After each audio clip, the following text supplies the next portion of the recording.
আপনার বাড়িতে চোর ডাকাত কোনোদিন ঢুকতে পারবে না। সে আয়াতটার নাম হলো আয়াতুল কুরসি। জোরে বলেন, আয়াতের নাম কি? 5 ওয়াক্ত নামাজের সালাম ফিরানোর পরে এই আয়াতটা কেউ যদি তেলাওয়াত করে, 5 ওয়াক্ত নামাজের আগে না পড়ে, এজরকান আগে না পড়ে, ইমাম যদি তাড়াতাড়ি মোনাজাত করে, তাহলে মোনাজাতের পরে আয়াতুল কুরসি যারা তেলাওয়াত করবে, আল্লাহ রাসূল বলেছেন 5টা বিপদ থেকে আল্লাহ তাকে বাঁচাবে। 1 নম্বর বিপদ হলো ইমানের সাথে আল্লাহ তার মৃত্যু দিবে, সুবহানাল্লাহ।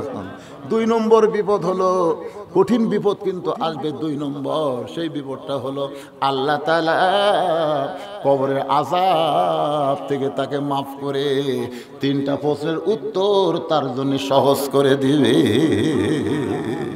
3 নম্বর পুরস্কার হলো মিজানের পাল্লায় আল্লাহ নেকির চাই পাপের চাইতে নেকির ওজন বেশি।